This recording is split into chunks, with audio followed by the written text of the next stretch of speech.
Welcome back.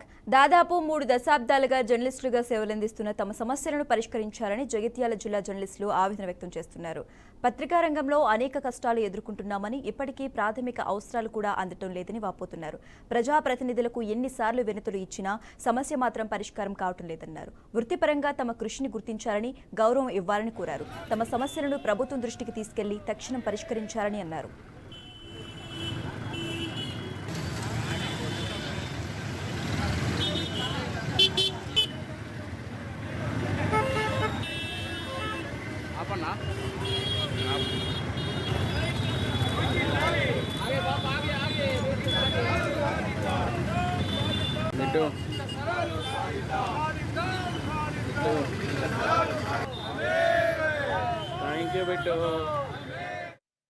సమస్యల పరిష్కారం కోసం పాత్రికేయ వృత్తిని తీసుకొని గత 3 దశాబ్దాలుగా పాత్రికేయ వృత్తిని నమ్ముకొని సమాజం కోసం బతుకుతున్న పాత్రికేయుల పరిస్థితులు రోజురోజుకు దిగజారిపోతున్నాయి.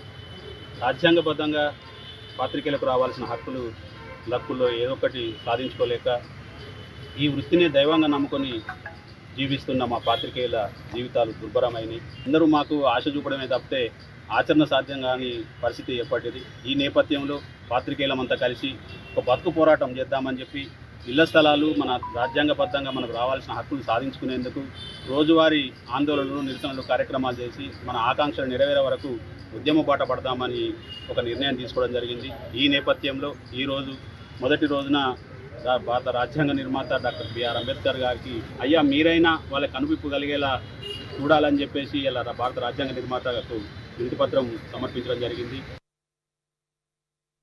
జర్నలిస్టు దశాబ్దాల కాలైనటువంటి నివేశిత స్థలాల గురించి అనేక సార్లు వినతి పత్రాలు కలిసి ఇవ్వడం జరిగినా అని కూడా పట్టించుకునేటటువంటి సందర్భంలో కూడా ఏళ్లుగా నిరీక్షించినటువంటి జర్నలిస్టు సమాజం అంతా కలిసి ఈరోజు భారత రాజ్యాంగ నిర్మాత బాబాసాహెబ్ అంబేద్కర్ గారికి నల్ల బ్యాడ్జీలతో నిరసన తెలుపుతూ వినతి పత్రం సమర్పించడం జరిగింది. రాజ్యాంగం లోపల ఉన్నటువంటి హక్కులను, పాత్రికేయులుగా మేము చేస్తున్నటువంటి బాధ్యతలను, మా విద్యుత్ ధర్మాన్ని పాటిస్తూ మాకున్నటువంటి హక్కుల గురించి మేము పోరాడుతూ ఉంటే కనీసం పట్టనట్టుగా వ్యవహరిస్తున్నటువంటి నిర్లక్ష్య వైఖరిని నిరసిస్తూ ఈరోజు అంబేద్కర్ గారికి వినతి పత్రం సమర్పించడం జరిగింది.